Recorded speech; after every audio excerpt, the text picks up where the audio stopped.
JP Crawford's expected return this weekend has turned into an if instead of a when. But if he's able to make the trip to Baltimore, how will the Mariners arrange their lineup? Plus, Jeff Passan thinks the Mariners are more than capable of making a big splash in the trade market this summer, and he even mentioned a pretty big name to keep an eye on. We'll discuss all that and more coming up here on the Locked On Mariners podcast. Colby, hit it.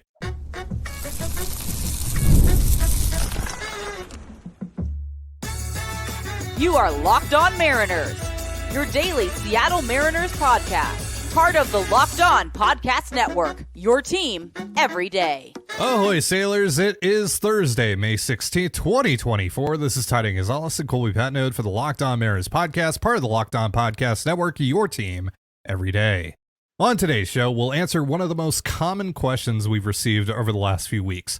What do you do with the batting order once JP Crawford returns to the lineup? That is, of course, if JP is actually able to return this weekend as expected after being hit by a pitch in the hand/wrist area in Tacoma last night. We'll also tell you what ESPN reporter Jeff Passan had to say about the Mariners and the trade market the other day. It's pretty interesting. But before we do that, a quick shout out to our title sponsor, Game Time. Download the Game Time app, create an account, and use the promo code LOCKEDONMLB for $20 off your first purchase. That is LOCKEDONMLB for $20 off your first purchase. Terms apply.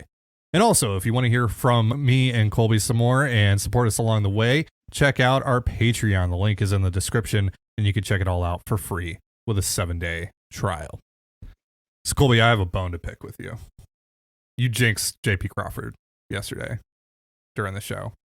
You said, if something bad doesn't happen to JP tonight, and lo and behold, something bad happened to JP Crawford last night, getting hit in the hand, and it looked pretty bad. He threw his helmet down. He immediately basically took himself out of the game. So you need to atone for your sins on today's show, Colby. No. Well, lucky for you, we do have some good news from Daniel Kramer, MLB.com reporter for the Mariners. Update on JP Crawford. He says, sounds like the Mariners have low concern with his right hand/wrist after tonight's hit by pitch at AAA Tacoma. How that impacts his status to be activated this weekend remains unclear, but he appears to have dodged a significant injury. So that's good news. And it did seem like maybe it wasn't broken when you look like he was able to use his hand to take his batting gloves off and all that. But it still looked pretty scary when it happened, especially the video from our friend Chris Egan over at King 5 Sports, where we didn't really have a close-up look at JP. That was just a video from the stands. And again, JP spiked his helmet into the ground and immediately walked to the dugout. So obviously you can't help but think of the worst in that moment. But it seems, again, like Kramer said, the Mariners have dodged a pretty significant bullet here. But we'll see if that means that he is able to still make the trip to Baltimore. So if not, do you think they stick with Leo Rivas? Do you think they do something different? Where's your head at with that? Yeah, when you watch the replay from the broadcast, it appears it hits the top of his hand, not the bone right there, which is usually the troublesome. You get hit in the wrist, that's usually pretty bad. You get hit in the finger, that's pretty bad. Right here is interesting. Now, again, it's not the highest quality. It's AAA. You're Right. not going to see the same close up and slow mo and all that stuff. But it did appear that it hit the top of his hand, which I guess is probably best case scenario if you're going to get hit in the hand, wrist, finger area, but still not great. As for what the Mariners would do, I would assume they just go with the roster as is. I mean, they're not using Rivas anyways, and so what? They're going to call up somebody else to not use for 2 days until JP joins the team on Sunday, if there's even a delay at all. Like, no, I think they would just keep Rivas. What's interesting is that obviously they can travel with a taxi squad member, but that guy can't be on the 40-man. So, we'll see who goes on this trip with them. It's a 10-day road trip, so they're definitely bringing somebody with them. And just based on the injuries right now, you would assume it'd be a position player. Just because Garver's dealing with stuff, Polanco's dealing with stuff, and now you don't quite know what's going to happen with JP, although I'm sure the Mariners by this stage have a really good idea. We just don't know. what they're going to decide to do there. So my guess is that they would just bring Rivas with them if they need JP for a few more days, if they think they want to keep him out for a few more days. But yeah, I mean, I think the position player going with them, 10 days is a long time. So Yeah. maybe it's Brian Anderson, maybe it's Jason Vossler, a veteran, somebody like that, going with them on the trip. But I would say that, I think if they do have to delay JP for a couple days, and they would just keep the roster as it was on Mhm. Wednesday, unless, of course, they get not good news about or not good updates on Crawford and Polanco, then maybe they would make a move there. But yeah, I think Rivas is just here until JP's recalled. Yeah, we'll have to wait and see. We'll probably not get an update today. Probably have to wait until tomorrow on that. And if there's any swelling on the hand, you kind of have to wait for that swelling to go down before you can really assess the injury there. But at the very least, it doesn't seem like anything that's going to be too much of a setback for JP, which is very, very good news. And we'll just we'll see how long it takes for him to get back. Hopefully, it is tomorrow, because again, if they get JP back tomorrow, they will have their opening day position player group back together again. And so that creates for some interesting conversations, including what do you do with the lineup, which is a question a lot of you have had for us for the last few weeks. So now that we're at the very least on the doorstep, it seems, of JP returning, we're going to answer that question in just a moment. But first, a reminder, this episode of the Locked On Mariners podcast is brought to you by Game Time. Game Time is now an authorized ticket marketplace of Major League Baseball, which makes getting tickets even faster and easier.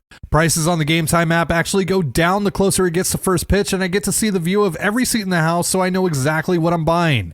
Game Time's last-minute deals give you up to 60% in savings buying last minute for sports, music, comedy, and more. And to avoid any surprises at checkout, you can turn on their all-in pricing to see the full costs, fees included.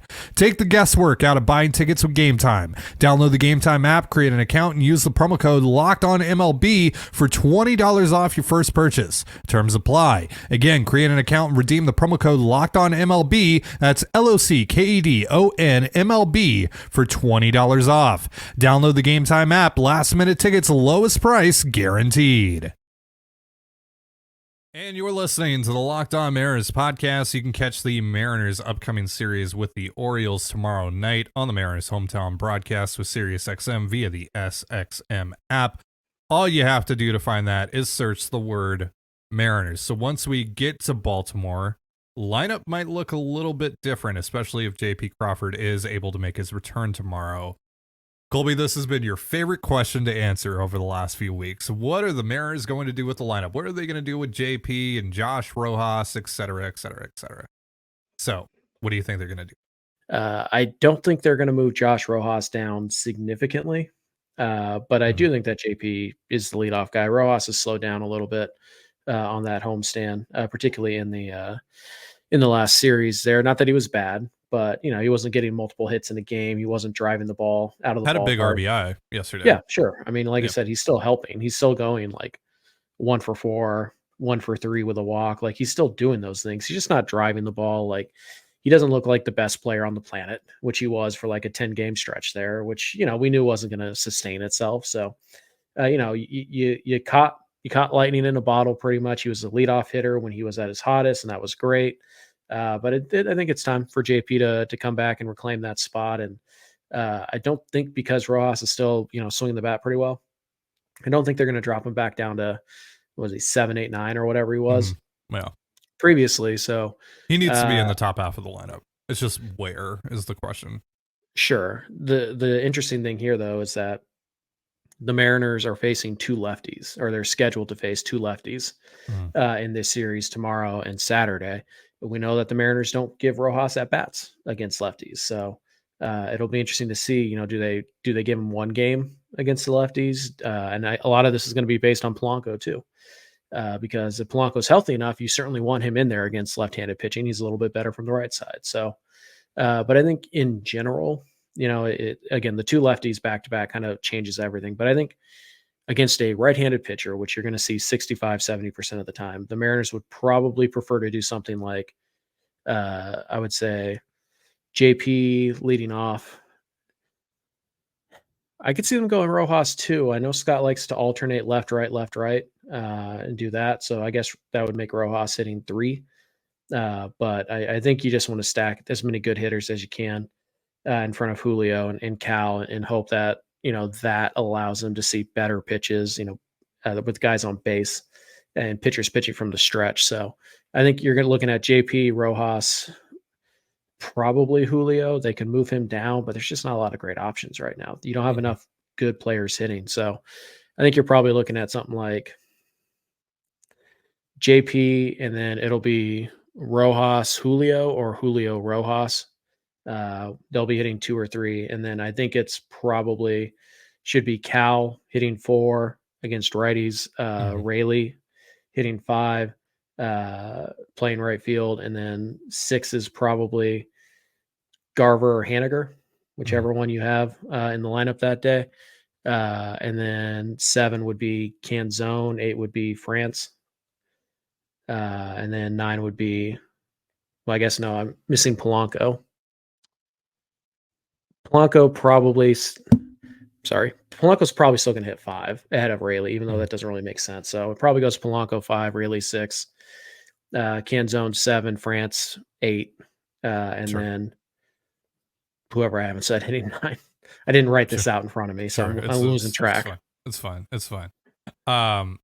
You mentioned Rayleigh, though, and you mentioned Haniger, and we've talked about it. Once this position player group gets fully healthy again, this would be a great opportunity to start to use Rayleigh more and give Haniger more off days.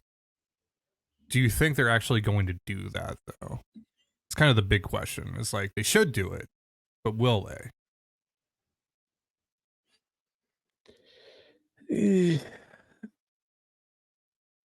I don't think they have a choice. I don't. Ideally, I would like to see outfields of Dom Canzone, Julio Rodriguez, Luke Rayleigh on most nights. And then Haniger primarily plays against lefties and gets the occasional DH day against righties. Yeah. Yeah, I think that's how they should try to deploy them. And I do think that was originally their plan, but they got spooked by Rayleigh's slow start, which is just stupid of them. I mean, let's just call it what it is. I mean, I know the Mariners know more than us, but that doesn't mean that they're perfect. It doesn't mean that they don't make mistakes. Apparently, they were also trying to get him to work on some things. Sure, but not giving the guy an at-bat for a whole week, like, I don't care what you're trying to work on. That's not a sustainable game plan, particularly when you're running a 33-year-old out there who has, like, broken half the bones in his body seemingly. Like, you're not doing anybody any favors by running Haniger out there as much as they were. So they absolutely should. I think, call me crazy, but maybe they should deploy the team how they plan to deploy it when the front office put it together over the winter, because we really haven't seen them do that for any extended period of time this year. And part of that is because of injury. Sure, they lost Canzone pretty early, but a big part of it is that they just ran away from their game plan because Mitch Haniger hit a home run on opening day. And I guess that means he's got to play in the next 15 straight, like regardless of how he's swinging the bat. So, again, Canzone getting injured kind of threw a wrench into their plans. Sure, whatever. And then JP, a week later or whatever, that also didn't help. But we never really saw this team stick to their convictions and give, this roster a chance to perform like it was designed to perform. They made a lot of tweaks and changes early.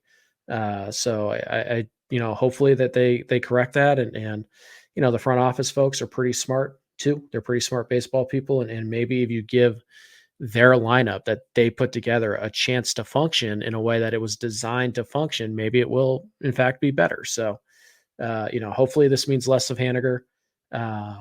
And then obviously right now there's kind of some X factors out there like Garver and Polanco. Are they ready to go? They haven't played the last 2 days. So, are they ready to go, particularly with lefties on the mound tomorrow? So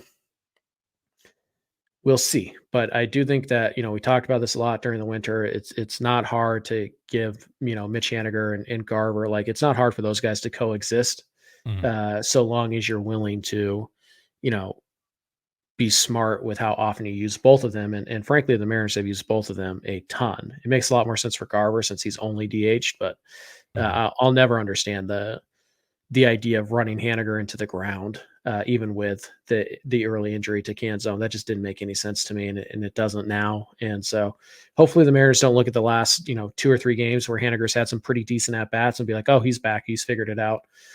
No. And again, with the lefties on the mound this week, I imagine he'll be out there in some capacity, which is fine. Which that's fine, right? Again, like Yeah. I would like to see him primarily play against lefties and then get the occasional day against righties, and preferably in the DH spot against righties. But yeah, overall this lineup has been better in the month of May. The numbers have been better. There's obviously been some bumps in the road, like Minnesota. They only scored 1 against the A's. They weren't great in the Royals series, though they had a pretty solid day yesterday despite the lack of hard hit balls. We talked about that. We've also seen Edgar's been around the team helping out with the hitters recently whenever the team's been in Seattle. According to Aaron Goldsmith, he helped Mitch with his hands recently. And Mitch has been hitting the ball better the last couple days, so hopefully that's a sign of things here. And Ty France has been elevating the ball a little bit more, so hopefully that's a sign of good things to come. So there is a path here where this offense can actually be more than competent consistently. Yeah. Of course, nothing would help them get on that path faster and stay on it than, Julio Rodriguez, remembering he's good at baseball. But, right. You just kind of have to wait for that to happen. You can't force it. And in the meantime, you have to play and deploy your players in a position that gives them the best chance possible to succeed and therefore help you win games. So that means, Luke Raley we're in a cavernous outfield. And even though there's a lefty on the mound, like I want Luke Raley's outfield defense out there. He's going to start against the lefty, versus Haniger today because the outfield defense matters and all that stuff. So my guess is that in some order, the first 3, when we get to a right-handed pitcher, which I don't think is until Sunday, if I'm remembering how they have their rotation lined up, I think on that Sunday, and even then, I assume Sebi Zavala will probably be catching. So we're not going to see like the full versus right-hand until New York, more than likely. But I would guess in that instance, the top 3 are going to be in some order: JP, Rojas, Julio. And I'm not pounding the table for Julio to stay in the top 3 either. I just don't know if you have really any choices right now. I mean, I guess Luke Raley, but do you want to go 3 lefties in a row? I don't think that's something Scott would ever consider.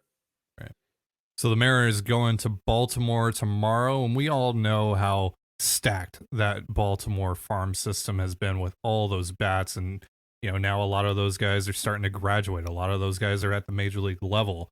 And ESPN's Jeff Passan says the Mariners might actually be building or have built something pretty similar in their farm system. We'll talk about what he had to say about the M's and the trade market in just a moment. But first, a reminder, this episode of the Locked On Mariners podcast is brought to you by FanDuel. It's winner take all time in the NBA and NHL, and FanDuel is giving you a shot to bring home a big win of your own. Right now, new customers get $150 in bonus bets with any winning $5 bet. That's $150 to bet on spreads, money lines, player props, and more.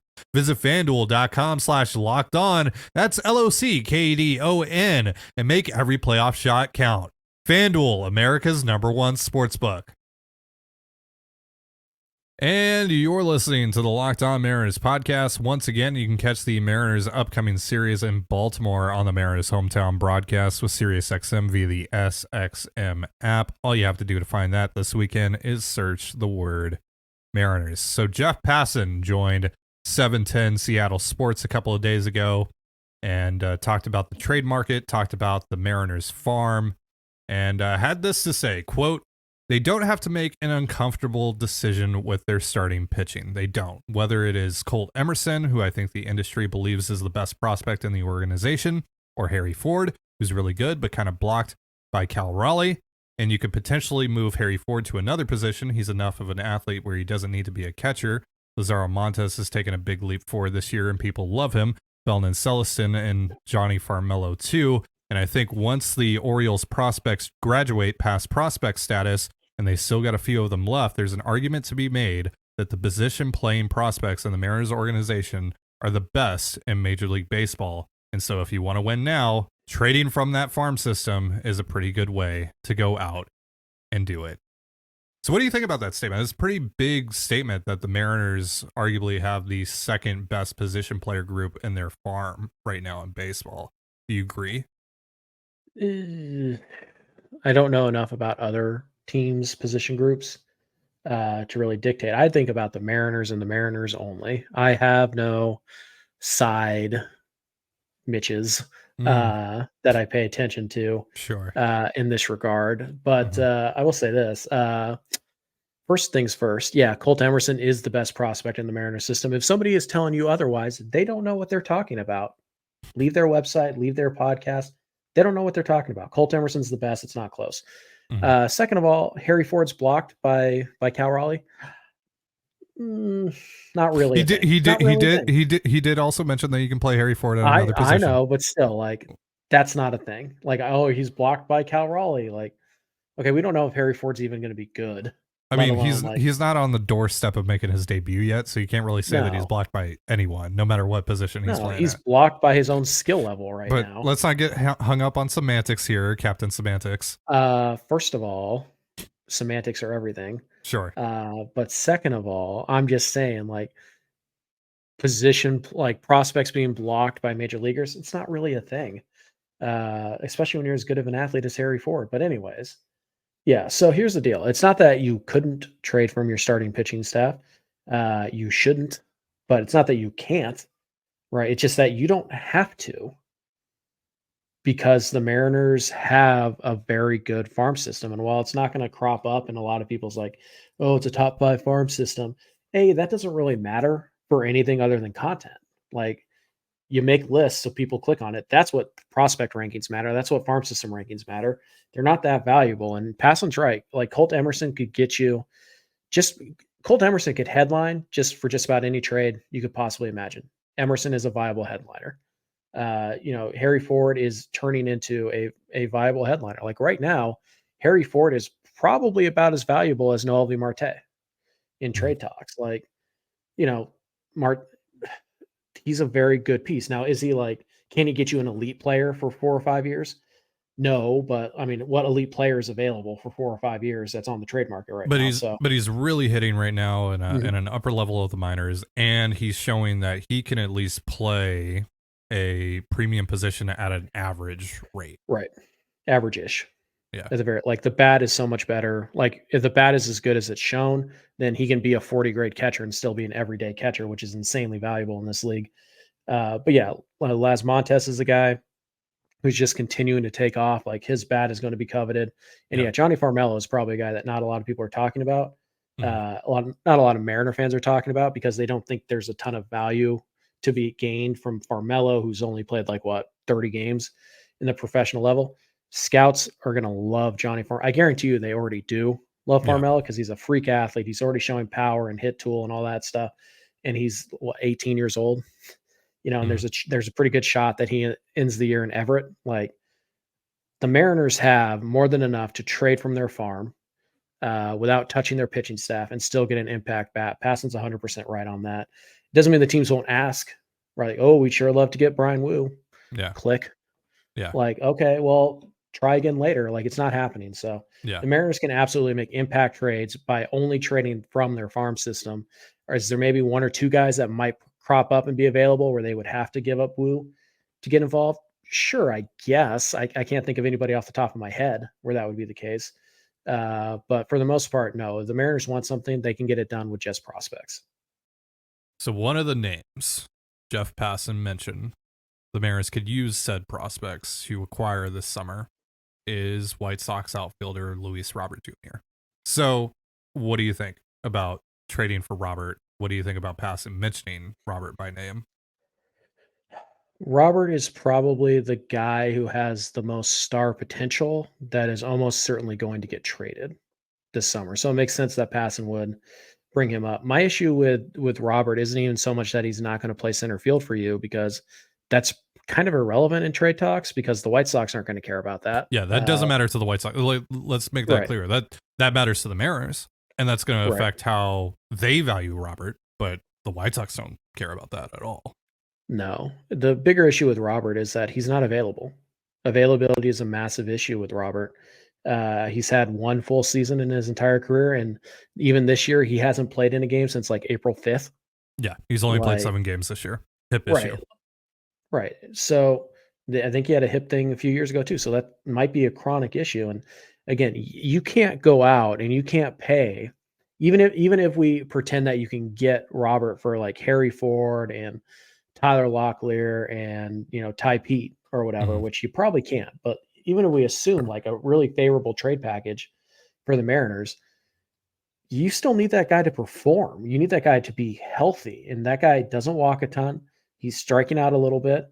Like you said, the center field defense thing, like not really that big of a deal for Seattle. Not that they couldn't use an upgrade in right field, and not that elite Right. right field defense isn't valuable. It's just valuable not as valuable as center field defense. And you don't Yeah. know how often this guy is going to play. If he's only going to play 80, 90 games a year for you for the next 4 years, the contract and the club control, they're meaningless. They don't mean a Right. thing. So you have to be really certain that this can play, 140 times a year. And when you add on top of that the Mariners are already expecting a lot from Mitch Haniger and Mitch Garver and Jorge Polanco, all guys who have missed significant times in their career, Mhm. it's a huge risk to take. Right. And you might honestly be better off going out and getting a worse player and what the layman will say, being cheap and going out and getting a guy who's going to play every day. That's an upgrade, and spending a little bit less on prospect capital than going out and, what will almost certainly be giving up 3 of your top 5 or 6 prospects to get in the conversation for a guy who you have no idea how often he's going to play. Mhm. It's such a huge risk. I'm pretty much out. Like, obviously there's a certain point where you just go, okay, that price is too good to give up. And that could even be just like Colt Emerson. It could be in the package and you're like, okay, well, I mean, that's still such a good deal. I think you have to take it. But what the Robert deal is going to hurt you is with the secondary pieces and the tertiary pieces. Like, we're not talking about the secondary pieces being, Aiden Smith, or we're not talking about it being Jonathan Clase. We're talking Brody about the secondary. Hopkins. Yeah. Right. We're talking about the secondary piece being, it could be Harry Ford. Like, it could be Las Montes. That's the second piece that you have to give up. That's not even the headliner. So to me, Yeah. no, I'm not a fan of the Robert idea because I don't trust him to stay healthy. And I think the Mhm. Mariners can go out and they can get similar impact that will cost less, and it has a higher floor than Robert does, because the floor on Robert is that he plays 65 games a year for you, and he's basically Byron Buxton. And now Mhm. you just leverage a significant portion of your farm system to go out and get this guy that, who cares if he's got 3 years of club control left? He's only going to play in 162 games over that entire 3 year stretch. So who cares? You basically Right. got him for 1 year. So I'm not really a big fan of the Robert idea. Yeah, there's At a least not there's a at least not there, at the price that I'm assuming it's going to cost. yeah, there's a lot of risk involved here, and the Byron Buxton comparison is actually pretty accurate. I would look elsewhere if I were the Mariners, and again, because the White Sox are going to put such a premium on Robert, is not only a high upside hitter who has multiple years of club control, he's also a premium defensive center fielder, and that just doesn't apply to the Mariners, and that does boost the cost. And if you're the Mariners, you're just not going to want to pay for something that, again, doesn't apply to you. Right. There's an old rule. One of Billy Bean's rules in trades is you can always recover from the deal you didn't make, but you may never recover from a deal you made at the wrong price. And leveraging significant portions of your farm system to go out and get Robert.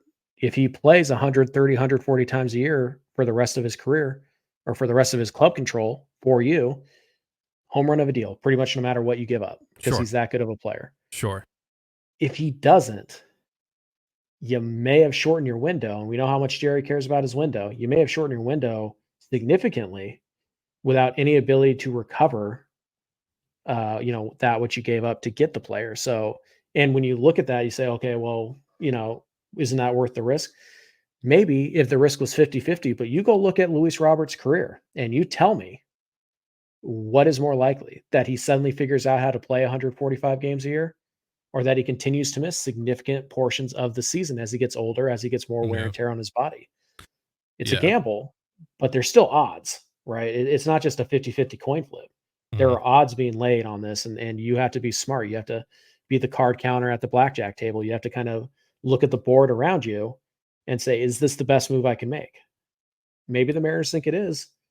Yeah, I don't think they're gonna see it that way though. But yeah, if I'm the Mariners and I'm going to spend that kind of prospect capital, I think I'm more into the idea of Isaac Paredes, who obviously has his own concerns, right? With like the bat speed, how is the bat going to apply to play in T-Mobile Park for half of the season, etc. But that's someone I think I'm a bit more comfortable trading that kind of or making, paying that kind of price tag for. Just again, given all the concerns with Robert, given the fact that again a big part of his value doesn't apply to me, all that.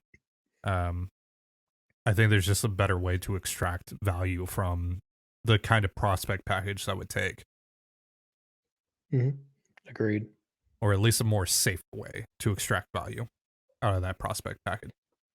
Because because again, like you hit on Robert. If Robert does play, 150 games a year for you over the next, 3.5 or 3 years, right? Then home run. Like there's no one that you could possibly get at this trade deadline that would be more valuable to you if you get that player. If they did it, okay, cool, fine, great. Like I'm into it. Like it's still I'm excited.